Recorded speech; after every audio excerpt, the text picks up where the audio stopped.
BC రిజర్వేషన్ల పిటిషన్లను high court కొట్టేసింది. రిజర్వేషన్ల పెంపుపై దాఖలైన పిటిషన్లను హైకోర్టు విచారించింది. పేపర్ ప్రకటనల ఆధారంగా పిటిషన్లపై హైకోర్టు ఆగ్రహం వ్యక్తం చేసింది. అధికారిక ప్రకటన రాకుండానే ఎలా పిటిషన్లను వేస్తారని హైకోర్టు ప్రశ్నించింది. రిజర్వేషన్ల కోటా ఎత్తివేస్తున్నారని పిటిషన్లు ఆందోళన వ్యక్తం చేశారు. ప్రభుత్వ ప్రక్రియ పూర్తి కాకముందే పిటిషన్లు ఎలా వేస్తారని హైకోర్టు మండిపడింది. రైట్గా ఇదే అంశానికి సంబంధించి పూర్తి అప్డేట్స్ మా ప్రతినిధి రత్న అందిస్తారు. రత్న, మొత్తానికి హైకోర్టు పిటిషనర్లపై మండిపడింది. దీనికి సంబంధించి అప్డేట్స్ ఏంటి? 42% రిజర్వేషన్లను బీసీలకు కేటాయిస్తూ ప్రభుత్వం తీసుకురాబోతున్న జీవోపై హైకోర్టులో ఇద్దరు వ్యక్తులు, మల్లవ్వ, మాధవరెడ్డి అనే ఇద్దరు వ్యక్తులు పిటిషన్లను దాఖలు చేశారు.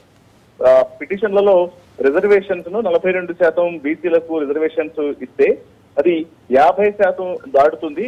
రిజర్వేషన్లు 50% మించితే స్థానిక సంస్థల్లో ఎన్నికలకు సంబంధించి ఇతర వర్గాలకు అన్యాయం జరుగుతుందంటూ కూడా తమ యొక్క పిటిషన్లలో భావించడం జరిగింది. అయితే ఇప్పటి వరకు ప్రభుత్వం నుంచి ఒక స్పష్టమైనటువంటి ఎటువంటి ఆర్డర్స్ అనేవి రాకుండా ఆ పిటిషన్ ఏదైతే ఇటు 42% రిజర్వేషన్లను కల్పిస్తున్నాము అనేటువంటి విషయానికి సంబంధించి ఒక స్పష్టమైనటువంటి ఎటువంటి వివరణ అనేది ప్రభుత్వం నుంచి లేకుండానే ఎట్లా దేన్ని బేస్ చేసుకొని ఈ పిటిషన్లు దాఖలు చేశారు అనేది ఆ కోర్టు పిటిషనర్లను ప్రశ్నించింది.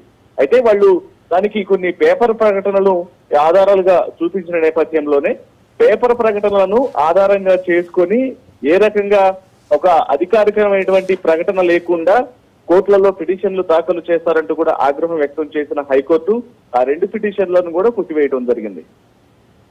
రత్న, ఇప్పుడు రిజర్వేషన్ల అంశం అనేది గవర్నర్ దగ్గర ఉంది, సో ఎలా ఉండబోతుంది అనుకోవచ్చు మరి?